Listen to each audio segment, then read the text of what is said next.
Hello friends, welcome back to my channel. हम पढ़ रहे थे अजमेर का चौहान राजवंश। ये टॉपिक हम RPSC first grade first paper of history के लिए पढ़ रहे हैं। हमने अजमेर का चौहान राजवंश में वासुदेव चौहान और अजयराज को पढ़ लिया था। अब पढ़ेंगे अर्णोराज, जिसका कार्यकाल रहेगा 1133 से 1155 ईस्वी। अजयराज के बाद अर्णोराज ने 1133 ईस्वी के लगभग अजमेर का शासन संभाला। इसने महाराजाधिराज परमेश्वर परम भट्टारक की उपाधि धारण की थी। अजयराज के बाद कौन बना? अर्णोराज। और इसने कौन कौन सी उपाधि धारण करी थी? महाराजाधिराज परमेश्वर परम भट्टारक की उपाधि धारण करी थी। अर्णोराज ने तुर्क आक्रमणकारियों, मालवा के नरमन तथा चालुक्य शासक सिद्धराज जयसिंह व कुमारपाल को पराजित किया था।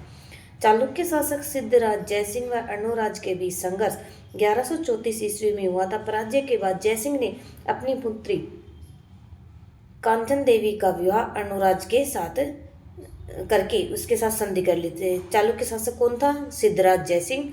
व अर्णोराज के बीच संघर्ष हुआ था 1134 में, इसलिए चालुक्य शासक पराजय हो गया तो उसने अपनी पुत्री कांचन देवी का विवाह किसके साथ कर दिया? अर्णोराज के साथ। 1142 ईस्वी में कुमारपाल चालुक्यों का शासक बना। जब ये जयसिंह पराजित हो गया था चालुक्यों का, तो इसके बाद कौन बना? कुमारपाल, और चालुक्यों का शासक बना। वह अर्णोराज के इनके मध्य भी संघर्ष हुआ और 1150 के आसपास इसमें मित्रता स्थापित हो जाती है। अर्णोराज अपनी पुत्री जलहण का विवाह कुमारपाल के साथ कर देते हैं।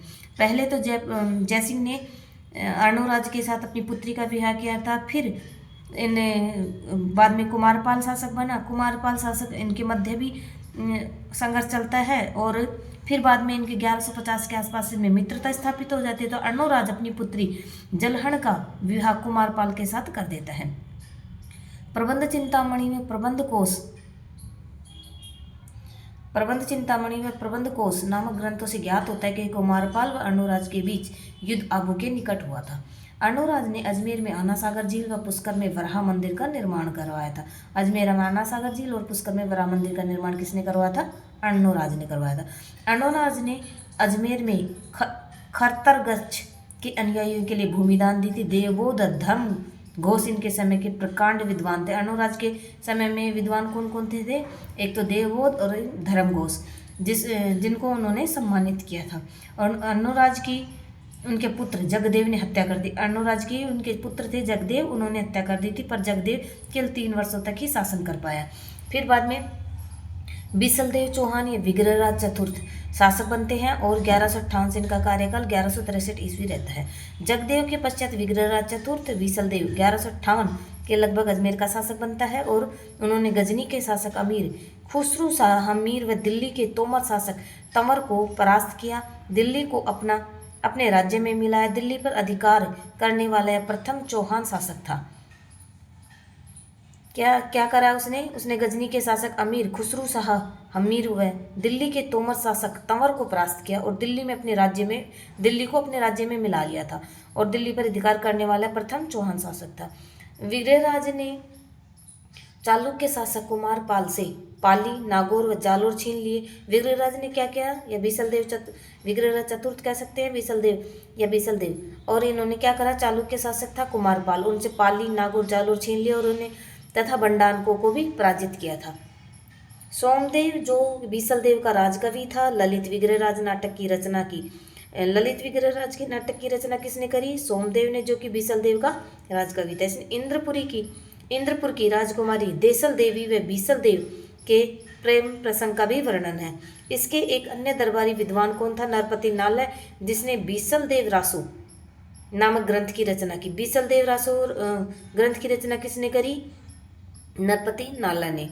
और विद्वानों का आश्रयदाता होने के कारण जयानक भट्ट ने विग्रहराज चतुर्थ को कवि बांधव या कवि बंधु की उपाधि प्रदान की। स्वयं विग्रहराज ने हरकेली नाटक की रचना करी थी। हरकेली नाटक की रचना विग्रहराज चतुर्थ ने करी थी। इन्होंने अजमेर में एक संस्कृत पाठशाला का निर्माण करवाया था, जिसमें कालांतर में मोहम्मद गौरी के सेनापति कुतुबुद्दीन ने 2.5 दिन के झोपड़े में परिवर्तित कर दिया था। इस पाठशाला पर हरकेली नाटक की पंक्तियां उत्कीर्ण थी। हरकेली नाटक की रचना किसने करी थी? बीसल देव ने या विग्रहराज चतुर्थ ने। दिल्ली शिवालिक स्तंभ लेख विग्रहराज के बारे में जानकारी देता है।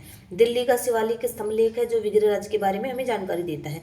वर्तमान टोंक जिले में बीसलपुर कस्बा एवं बीसल सागर बांध का निर्माण बीसल देव द्वारा ही करवाया गया। टोंक जिले में एक तो बीसलपुर कस्बा और बीसल सागर बांध का निर्माण भी बीसल देव ने ही करवाया था। शैव मतावलंबी होने के बावजूद भी धर्म घोष सूरी के आग्रह पर बीसल देव ने एकादशी के दिन पशुवध पर भी रोक लगाई थी। इनके काल में चौहानों का स्वर्ण युग भी कहा जाता है। पृथ्वीराज व सोमेश्वर विग्रहराज चतुर्थ के बाद अपर गांगी और उनके बाद पृथ्वीराज द्वितीय, इनकी पत्नी का नाम सुहावदेवी था, गद्दी पर बैठे।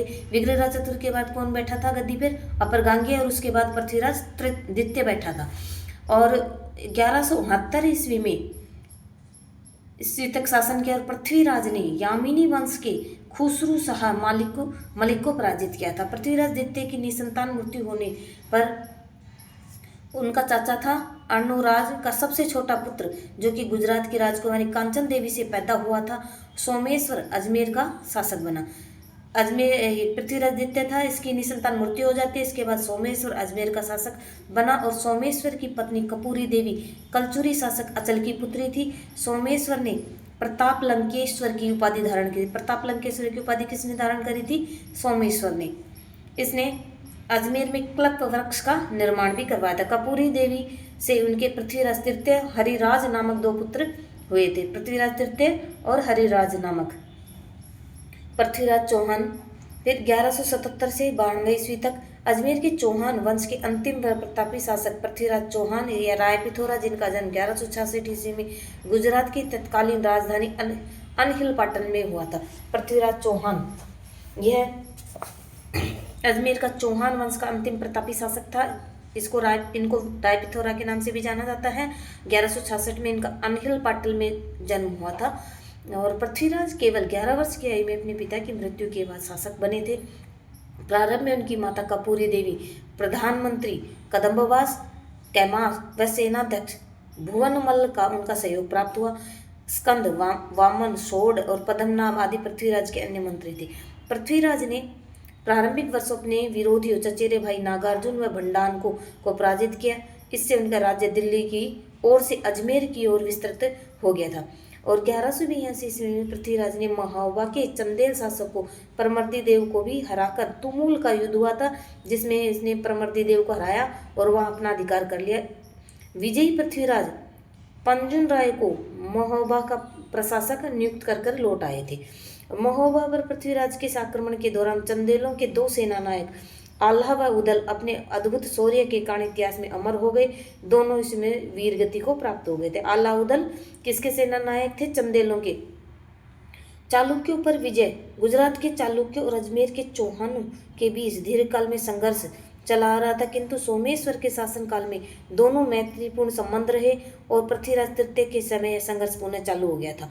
पृथ्वीराज रासों के अनुसार संघर्ष का कारण यह था कि पृथ्वीराज तृतीय व चालुक्य नरेश भीमदेव द्वितीय दोनों आबू के शासक सलख की पुत्री इच्छिनी से विवाह करना चाहते थे। इन दोनों के मध्य संघर्ष का क्या कारण था कि आबू के शासक सलख की पुत्री थी इच्छिनी से, ये दोनों ही विवाह करना चाहते थे। पृथ्वीराज रासों के संघर्ष का दूसरा कारण यह भी बताया जाता है कि पृथ्वीराज तृतीय चाचा काना ने भीमदेव द्वितीय के 7 सचेरे भाइयों को मार दिया था, इसलिए भीमदेव ने अजमेर पर आक्रमण कर नागौर पर अधिकार कर लिया, सोमेश्वर को मार डाला। यद्यपि इस कारण इसकी सत्यता संदिग्ध है। खैर, वजह जो भी हो, 1184 ईस्वी में दोनों पक्षों के बीच घमासान युद्ध हुआ, अनिर्णायक युद्ध हुआ और अंत में 1187 ईस्वी के आसपास चालुक्यों के महामंत्री जगदेव प्रतिहार के प्रयासों से दोनों एक अस्थायी संधि हो गई थी। इस युद्ध को नागौर का युद्ध भी कहा जाता है, क्योंकि यह संघर्ष नागौर की धरती पर हुआ था। चौहान व गहड़वाल वैमनस्य। दिल्ली को लेकर चौहानों और गहड़वालों में वैमनस्य एक स्वाभाविक घटना बन गई थी। इसी प्रश्न को लेकर विग्रहराज चतुर्थ और विजय चंद्र गहड़वाल के मध्य युद्ध हुआ था, जिसमें विजय चंद्र पराजित हुआ था। और पृथ्वीराज के समय भी गहड़वालों से वैमनस्य जारी रहा और इस समय गहड़वाल शासक जयचंद था और पृथ्वीराज के समय कौन था? गहड़वाल शासक जयचंद था। जयचंद व पृथ्वीराज के मध्य संघर्ष का एक और कारण संयोगिता का पृथ्वीराज द्वारा अपहरण भी माना जाता है। संयोगिता की कथा की इस कथा की सत्यता में ऐतिहासिकता के संबंध में इतिहासकार एक मत ने है। गौरीशंकर हीराचंद ओझा ने इसे कपोल कल्पना मानते हुए कहा कि प्रबंध कोश, हम्मीर महाकाव्य, पृथ्वीराज प्रबंध एवं प्रबंध चिंतामणि जैसे समकालीन ग्रंथों में इस घटना का कोई जिक्र नहीं है।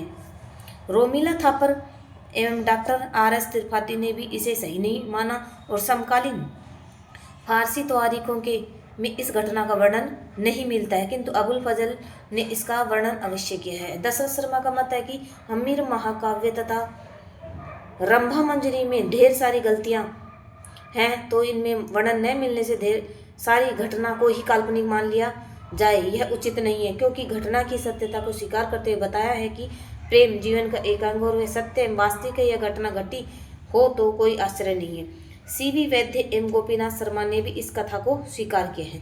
तराइन का युद्ध 1191 एवं 1192 पृथ्वीराज के समय भारत के उत्तर पश्चिमी भाग में गोरी वंश का शासन था, जिसका नेता शहाबुद्दीन मोहम्मद गोरी था। 1186 से 1191 तक मोहम्मद गोरी पृथ्वीराज चौहान से कई बार पराजित होता और हम्मीर महाकाव्य के अनुसार 7 बार और पृथ्वीराज प्रबंध में 8 बार बताया गया और पृथ्वीराज रासो में 21 बार, प्रबंध चिंतामणि में 23 बार मोहम्मद गोरी के पराजित होने का उल्लेख है। अतः 1191 में मोहम्मद गोरी ने एक बड़ी सेना के साथ पृथ्वीराज पर आक्रमण किया था और वर्तमान में करनाल हरियाणा के पास तराइन के मैदान में दोनों सेनाओं के घमासान युद्ध हुआ, जिसमें मोहम्मद गोरी की पराजय हुई थी। पृथ्वीराज चौहान ने सामंत गोविंदराज ने अपनी बर्छी के वार से मोहम्मद गोरी को घायल कर दिया और घायल गोरी अपनी सेना सहित गजनी भाग गया था। पृथ्वीराज के तबर हिंद पर अधिकार कर काजी जिया उद्दीन को बंदी बना लिया, जिससे बाद में एक बड़ी धन राशि के बदले रिहा कर दिया गया, परंतु गोरी सार से निराश न हुआ और उसने 1192 में वह पुनः तराइन के मैदान में आ धमका और उसकी सेना में 1,20,000 से करीब घुड़सवार थे और लाहौर पहुंचकर उसने किवाम उल मुल्क नामक अपना दूत पृथ्वीराज के पास भेजा था। कौन सा दूत भेजा था? किवाम उल मुल्क दूत भेजा था और अपनी अधीनता स्वीकार करने के लिए कहा। ऐसा प्रकट होता है कि सुलह का नाटक उसने पृथ्वीराज को धोखे में रखने के लिए किया था। इस युद्ध में तराइन का द्वितीय युद्ध 1192 ईस्वी में पृथ्वीराज की हार हुई तथा भारत में मुस्लिम शासन की स्थापना हुई और पृथ्वीराज को सिरसा के निकट सरस्वती नामक स्थान पर बंदी बना लिया गया था। और पृथ्वीराज न केवल वीर साहसी एवं सैनिक प्रतिभाओं से युक्त थे, अपितु विद्वानों एवं कलाकारों के आश्रयदाता भी थे। पृथ्वीराज रासो का लेखक चंद्रबरदाई, पृथ्वीराज विजय का लेखक जैनक और वागीश्वर, जनार्दन, आशाधर, पृथ्वी भट्ट, विश्वरूप, विद्यापति गौड़ आदि अनेक विद्वान कवि और साहित्यकार उनके दरबार की शोभा बढ़ाते थे। पृथ्वीराज के शासनकाल में अजमेर में सरस्वती कंठाभरण नामक संस्कृत विद्यालय 85 विषयों का अध्ययन अध्यापन होता था। उसने तारागढ़ के दुर्ग को सुदृढ़ता प्रदान की ताकि अपनी राजधानी की शत्रुओं से रक्षा की जा सके। पृथ्वीराज ने दिल्ली में पिथौरागढ़ के किले का भी निर्माण कराया। पृथ्वीराज ने दिल्ली में पिथौरागढ़ का जो किला है उसका निर्माण भी पृथ्वीराज ने ही करवाया था। उन्होंने अजमेर नगर का परिवर्धन कर अनेक मंदिरों में महलों का निर्माण करवाया। राजस्थान के इतिहासकार डॉक्टर दशरथ शर्मा उनके गुणों के आधार पर उन्हें योग्य एवं रहस्यमयी शासक बताते हैं। पृथ्वीराज विजय के लेखक जैनक के अनुसार पृथ्वीराज चौहान ने युद्धों के वातावरण में रहते हुए भी चौहान राज्य की प्रतिभा को साहित्य एवं संस्कृति के क्षेत्र में पुष्ट किया है। पृथ्वीराज अंतिम हिंदू सम्राट कहा जाता है, जिसे राय पिथौरा दलपुंगल की उपाधियां प्राप्त थी। पृथ्वीराज की मृत्यु तराइन के द्वितीय युद्ध 1192 ईस्वी के बाद पृथ्वीराज की मृत्यु के बारे में भिन्न भिन्न मत प्रचलित है। पृथ्वीराज रासो के अनुसार गौरी पृथ्वीराज को बंदी बनाकर गजनी ले गया, जहां पर पृथ्वीराज ने शब्द वेदी बाण से गौरी को मार डाला। बाद में वहीं पर पृथ्वीराज की भी मृत्यु हो गई, यद्यपि यह मत सही नहीं माना जाता है। और हम्मीर महाकाव्य के अनुसार क्या कहा जाता है कि जब पृथ्वीराज अपने घोड़े पर नाटारंभ से नीचे उतरकर युद्ध कर रहे थे तो उन्हें बंदी बना लिया गया था। और सल्तनत कालीन इतिहासकार हसन निजामी के अनुसार पृथ्वीराज ने गौरी के अधीनस्थ शासक के रूप में अजमेर में शासन किया। हमें इस कथन के पक्ष में एक सिक्का भी प्राप्त है, जिसके एक और मोहम्मद बिन शाम व दूसरे पृथ्वीराज अंकित है। हसन निजामी के अनुसार जब गौरी का पता चला तो पृथ्वीराज उसे मारने का षड्यंत्र कर रहा है, तो उसने पृथ्वीराज को मारकर उसके पुत्र गोविंदराज को अजमेर का शासक बना दिया। सल्तनत इतिहास मिनहाज उस सराज के अनुसार पृथ्वीराज तराइन के मैदान में ही उसकी मृत्यु को प्राप्त हो गए थे। तो बच्चों, अगर वीडियो आपको पसंद आता है तो लाइक शेयर सब्सक्राइब जरूर करें। कमेंट करना तो बिल्कुल भी ना भूलें। आपके कमेंट मेरे लिए मोटिवेशन का काम करते हैं। और वीडियो देखने के लिए आपका बहुत बहुत धन्यवाद।